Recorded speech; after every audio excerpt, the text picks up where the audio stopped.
अफगानिस्तान की सूरत हाल के बाद सिफारती सरगर्मियों का पाकिस्तान मरकज़ बन गया। आपको बताएं कि पाकिस्तान की मेज़बानी में 7 इंटेलिजेंस चीफ्स मिले। साथ ही साथ इससे पहले शाह महमूद कुरैशी की सदारत में वर्चुअल कॉन्फ्रेंस हुई जिसमें 5 ममालिक के वज़राए ख़ारजा ने शिरकत की। हबीब साहब, अब इस सारी सूरत हाल के बाद ये बताइएगा कि पाकिस्तान की स्ट्रेंथ क्या हो सकती है और हमें खदशात क्या होंगे?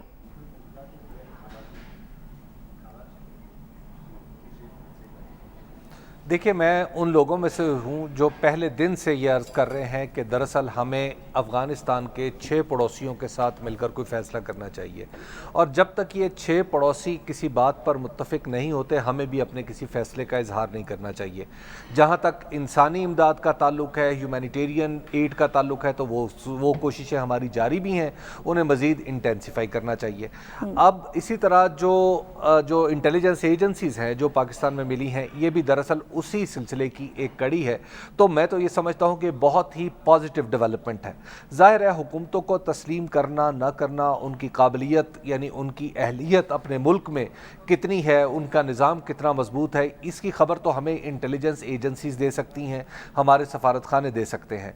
लेकिन बहरहाल दुनिया भर में इसके असरात क्या होंगे, किसी मुल्क को क्या वाकई जो हमारी पॉलिटिकल गवर्नमेंट है वो ये समझती है कि इस मुल्क की हुकूमत की इतनी स्ट्रेंथ है कि ये मामलात को कंट्रोल करेगी, जो कहेगी वो करेगी और इसके साथ अपने शहरियों को काबू में कर लेगी। तो ये पॉलिटिकल साइड है जो हमने जिसको असेस करना होता है। तो मेरा ख्याल है कि इन दोनों प्रॉन्ग्स के ऊपर जो काम शुरू हुआ है ये पाकिस्तान के लिए भी बड़ा उम्दा है और माजी के तल्ख तजर्बात से जो हमने सीखा है ये उसके असरात हैं। हम इस मामले को ज़्यादा से ज़्यादा अगर पॉलिटिकल रखेंगे तो मेरा ख्याल है कि हम ज़्यादा अच्छा करेंगे। खाली उसको इंटेलिजेंस या उसको सिक्योरिटी ओरिएंटेशन देना इस पूरे मामले को, वो किसी के लिए भी सूदमंद नहीं होगा और बिलखुसूस पाकिस्तान के लिए तो बिल्कुल नहीं होगा। तो जितना ज़्यादा इसमें पॉलिटिक्स आ सके वो आनी चाहिए। दूसरी बात यह है कि देखिए, अभी ये हुकूमत बिल्कुल नई बनी है, इसके कुछ अपने मसाइल हैं, अफवाहों का बाजार इसके खिलाफ भी गर्म है। तो हमें इन चीज़ों को अभी देखना है। कुछ चीज़ें आपको करीब रह के पता चलती हैं, कुछ चीज़ें आपको दूर रह के पता चलती हैं, लेकिन हमें सहज सहज के कदम उठाना है, किसी इमोशनल या जज्बाती कैफियत में आगे नहीं बढ़ना चाहिए। इमोशनल और जज्बाती कैफियत में हबीब साहब आप कह रहे हैं हमें आगे नहीं बढ़ना चाहिए। बहरहाल साहब साहब आपकी जानिब आएंगे, बड़ी अहम मुलाकातें हुई हैं। इन मुलाकातों के बाद अब आप क्या समझते हैं, स्ट्रेंथ क्या है और खदशात क्या हो सकते हैं हमारे? देखिए, मैं हबीब साहब की इस बात से तो एग्री करता हूं कि सियासी इन्वॉल्वमेंट होनी चाहिए, जो कि हमने अब से कुछ दिन पहले देखा कि शाह महमूद कुरैशी साहब की हमारे फॉरेन मिनिस्टर की इन्हीं ममालिक के फॉरेन मिनिस्टर्स के साथ एक रिमोट इलेक्ट्रॉनिक वीडियो लिंक के थ्रू मीटिंग हुई। लेकिन साथ ही साथ क्योंकि अफगानिस्तान के अंदर अभी सियासी हुकूमत के साथ साथ एक सिक्योरिटी सिचुएशन मौजूद है, हमने देखा कि दाइश खुरासान ने जो काबुल के एयरपोर्ट के ऊपर ब्लास्ट हुआ था जिसके अंदर बहुत से लोग मारे गए, शहीद हुए, उनको उसको उन्होंने क्लेम किया। इसके अलावा वो दीगर थ्रेट्स दे चुके हैं, तो एक सिक्योरिटी का एलिमेंट है। तो ये जो साथ ही साथ इंटेलिजेंस की मीटिंग्स हैं या सिक्योरिटी एस्टैब्लिशमेंट की मीटिंग्स हैं, ये होनी बड़ी जरूरी है। देखिए, दो बुनियादी बातें इसके अंदर हमें समझने की जरूरत है। सबसे पहले ये कि पिछली दफा जब तालिबान की हुकूमत बनी 1990 की दिहाई के अंदर, या जब यहां से रूस को शिकस्त हुई और रूस चला गया, तो अफगानिस्तान उस वक्त तक थोड़ा स्प्लिट था। उस वक्त भी पूरा अफगानिस्तान जो है वो एक्चुअली 1980 की दिहाई के बाद आज तक पूरा अफगानिस्तान किसी एक हुकूमत के कंट्रोल में नहीं आया पूरी तरह। नॉर्दर्न अलायंस के एरियाज जो हैं वो नॉर्दर्न अलायंस के पास थे जब तालिबान की हुकूमत थी। जब अमेरिका यहाँ पे आके अफगानिस्तान पे काबिज था, उस वक्त भी कुछ ऐसी पॉकेट्स थी जो तालिबान के पास थी। तो ये पहली दफा है कि पूरा अफगानिस्तान का मैप जो है, जिस हद तक देखा जा सके, वो एक हुकूमत की तालिबान के कंट्रोल में है। ऐसी सिचुएशन के अंदर दो बातें करनी बड़ी जरूरी हैं, जो पिछली दफा गलती हुई। पिछली दफा जब तालिबान यहां पे हुकूमत बना चुके थे और रूस को शिकस्त हो गई और अमेरिका वापस चला गया, तो अफगानिस्तान की इन्वॉल्वमेंट प्राइमरीली पाकिस्तान के साथ थी और दीगर ममालिक के साथ उसकी इन्वॉल्वमेंट नहीं थी। इस वक्त हकीकत यह है कि भारत और भारत के साथ कुछ दीगर लोग, भारत तो लगता है कि ओवर्टली अभी तक, और कुछ दीगर ममालिक जो हैं वो कोवर्टली ये चाहते हैं कि अफगानिस्तान के अंदर कोई छेड़ाछाड़ी होती रहे, कहीं से अमन खराब हो, कोई इंस्टेबिलिटी आए।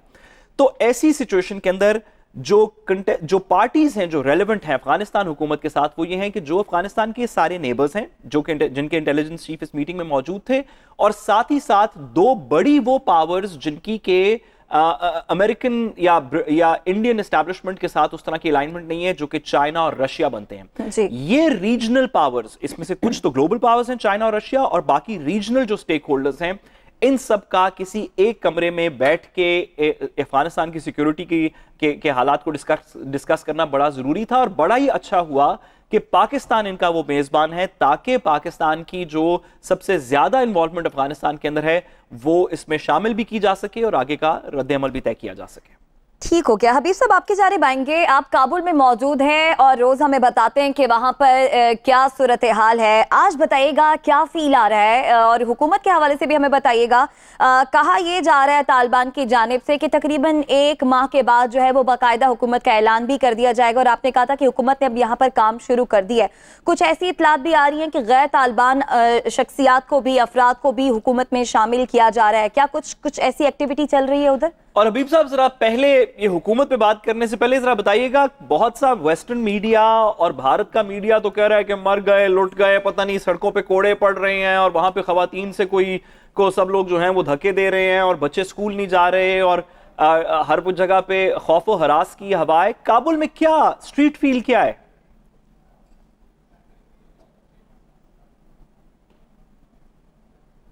देखिए, स्ट्रीट फील तो ये कुछ रेगुलर है, यानी ऐसे ही जैसे आप लाहौर और कराची में घूम रहे हैं आज की तारीख तक। मैं खुद आज सारा दिन बाजार में रहा हूँ, लोगों से मिलता रहा हूँ। आज सुबह फजर से लेके अब प्रोग्राम में आने तक मैं मुख्तलिफ लोगों से मिलता रहा हूँ, तो मुझे तो ऐसी कोई फील कहीं नहीं आई, ना मेरे पास कोई गार्ड्स हैं। मैं रेगुलर सड़कों पे जा रहा हूँ, तो लिहाजा यहाँ पे शहर तो अपना पूरी तरह काम कर रहा है। अच्छा। हाँ, शायद कहीं ना कहीं कुछ सख्ती हो, लेकिन कम अज कम मुझे अब तक नजर नहीं आई। चूंकि खवातीन को एक स्टैंडर्ड बना रखा है वेस्टर्न मीडिया ने, तो यहाँ पे खवातीन भी मुझे काम करती हुई भी नजर आ रही हैं, बाजारों में भी नजर आ रही हैं, और बैंकों के सामने जो लंबी लंबी कितारें लगी हुई हैं उनमें भी खवातीन की कितार उतनी ही लंबी है जितनी मर्दों की कितार है। तो लिहाजा यहाँ पे इस तरह की तो कोई कैफियत नहीं है। अलबत्ता जो अंदेशे हैं साद और उमेरुबाब, वो यहाँ पर मुआशी हवाले से, यहाँ अंदेशा ऐसा नहीं है। ये मैं बार बार अर्ज करता रहा हूं कि ये मामला नहीं है कि अमन खराब हो जाएगा। तालिबान को इस मामले पे अबूर हासिल है, उनकी स्ट्रेंथ है, उनकी तंजीम है कि वो अमन को हाथ से नहीं जाने देंगे, क्योंकि अमन के वादे पर ही वो पहले भी आए थे और अमन के वादे पर ही वो अब भी आए हैं।